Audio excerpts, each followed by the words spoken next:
Mark chapter 4. And he began again to teach by the seaside. And there was gathered unto him a great multitude, so that he entered into a ship, and sat in the sea. And the whole multitude was by the sea on the land. And he taught them many things by parables, and said unto them in his doctrine, Hearken, behold, there went out a sower to sow. And it came to pass, as he sowed, some fell by the wayside, and the fowls of the air came and devoured it up. And some fell on stony ground, where it had not much earth. And immediately it sprang up, because it had no depth of earth. But when the sun was up, it was scorched, and because it had no root, it withered away. And some fell among thorns, and the thorns grew up and choked it, and it yielded no fruit. And other fell on good ground, and did yield fruit that sprang up and increased, and brought forth some 30, and some 60, and some 100. And he said unto them, He that hath ears to hear, let him hear. And when he was alone, they that were about him with the 12 asked of him the parable. And he said unto them, Unto you it is given to know the mystery of the kingdom of God.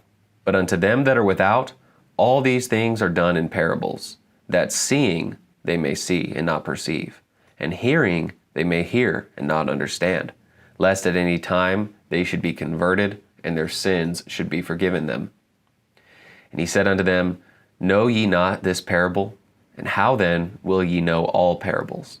The sower soweth the word.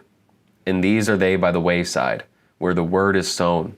But when they have heard, Satan cometh immediately, and taketh away the word that was sown in their hearts. And these are they likewise, which are sown on stony ground, who when they have heard the word immediately receive it with gladness, and have no root in themselves, and so endure but for a time. Afterward, when affliction or persecution ariseth for the word's sake, immediately they are offended. And these are they which are sown among thorns, such as hear the word, and the cares of this world, and the deceitfulness of riches, and the lusts of other things entering in, choke the word, and it becometh unfruitful. And these are they which are sown on good ground, such as hear the word, and receive it, and bring forth fruit, some 30-fold, some 60, and some 100.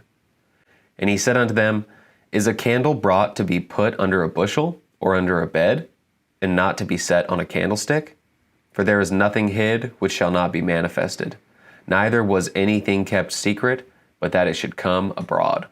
If any man have ears to hear, let him hear. And he said unto them, Take heed what you hear. With what measure ye mete, it shall be measured to you, and unto you that hear shall more be given. For he that hath, to him shall be given, and he that hath not, from him shall be taken even that which he hath. And he said, So is the kingdom of God, as if a man should cast seed into the ground, and should sleep and rise night and day, and the seed should spring and grow up, he knoweth not how.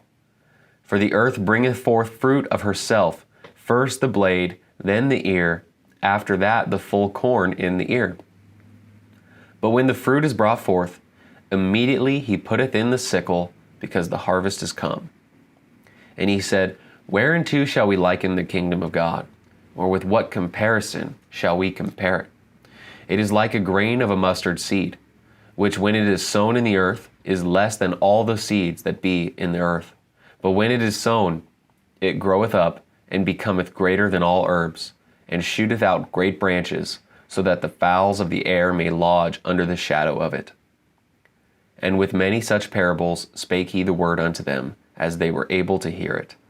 But without a parable spake he not unto them, and when they were alone he expounded all things to his disciples. And the same day, when the even was come, he saith unto them, Let us pass over unto the other side. And when they had sent away the multitude, they took him even as he was in the ship. And there were also with him other little ships. And there arose a great storm of wind, and the waves beat into the ship, so that it was now full. And he was in the hinder part of the ship, asleep on a pillow. And they wake him, and say unto him, Master, carest thou not that we perish? And he arose and rebuked the wind, and said unto the sea, Peace, be still. And the wind ceased, and there was a great calm. And he said unto them, Why are ye so fearful? How is it that ye have no faith? And they feared exceedingly, and said one to another, What manner of man is this, that even the wind and the sea obey him?